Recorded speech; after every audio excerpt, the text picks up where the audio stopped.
शिष्यत्व तुम्हारी गरिमा है। इसके लिए किसी प्रमाण पत्र की जरूरत नहीं है। इसलिए तो एकलव्य जंगल में भी जाके बैठ गया था। देखा, द्रोणाचार्य ने तो इंकार भी कर दिया था, फिर भी उसने फिक्र न की।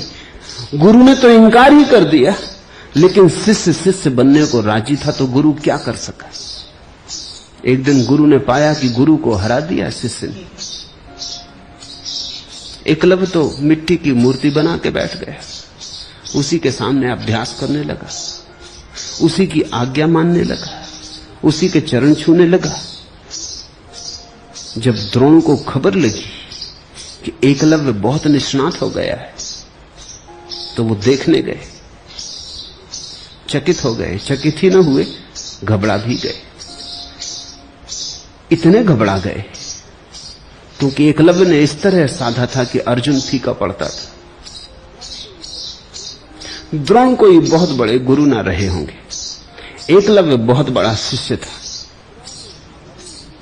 द्रोण तो साधारण गुरु रहे होंगे, अति साधारण।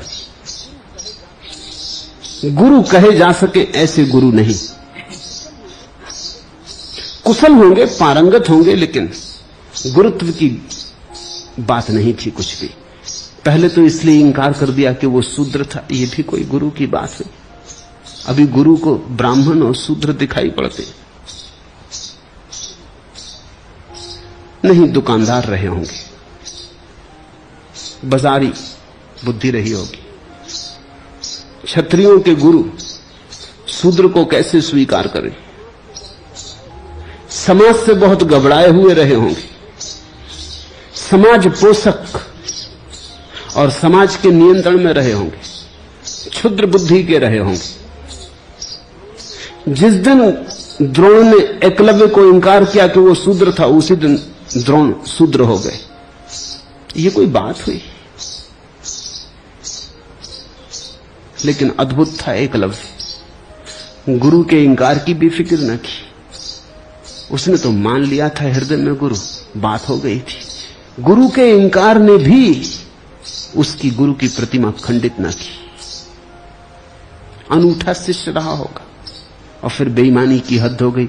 एकलव्य को जब प्रतिष्ठा मिल गई और जब उसके कुशलता का आविर्भाव हुआ, तो द्रोण कप गए, क्योंकि वो चाहते थे उनका शिष्य अर्जुन जगत में ख्याति लब्ध हो। ये भी उनका ही शिष्य था, लेकिन उनकी अस्वीकृति से था।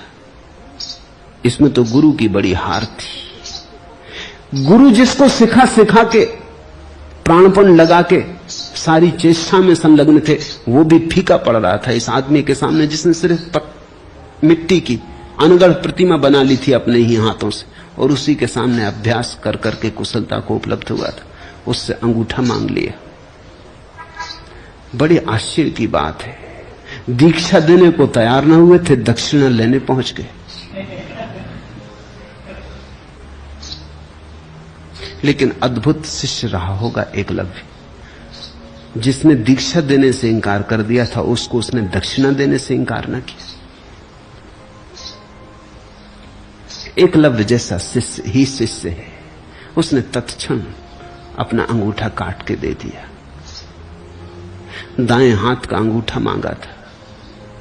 चालबाजी थी, राजनीति थी कि अंगूठा कट जाएगा तो एकलव्य की धनुर्विद्या व्यर्थ हो जाएगी। ये द्रोण निश्चित ही दुष्ट प्रकृति के व्यक्ति रहे होंगे। गुरु तो दूर, इनको सज्जन कहना भी कठिन। ये भी क्या चाल खेली और भोले भाले शिष्य से खेली। और फिर भी हिंदू गुरु द्रोण को माने चले जाते हैं, गुरु कहे चले जाते हैं। सिर्फ ब्राह्मण होने से थोड़ी कोई ब्राह्मण होता है। ब्राह्मण था एकलव्य और द्रोण शूद्र थे, उनकी वृत्ति शूद्र की। उस ब्राह्मण एकलव्य ने काट के दे दिया अपना अंगूठा, जरा भी नानुच न की, ये भी ना कहा कि ये क्या मांगते हैं आप। देते वक्त इंकार किया था, तुमसे मैंने कुछ सीखा भी नहीं है। नहीं, लेकिन ये बात ही गलत थी। ये तो उसके मन में भी ना उठी। उसने तो कहा सीखा तुम्ही से, तुम्हारे इंकार करने से क्या फर्क पड़ता है, सीखा तो तुम्ही से।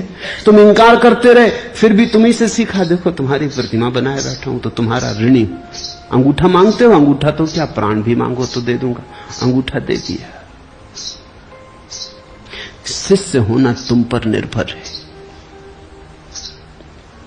ये किसी की स्वीकृति अस्वीकृति की बात नहीं।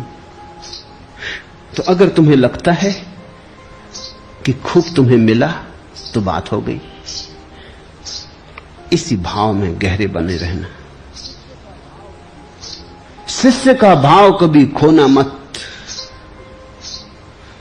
तो अपूर्व तुम्हारा विकास होगा, मिलता ही चला जाएगा। शिष्यत्व तो सीखने की कला है।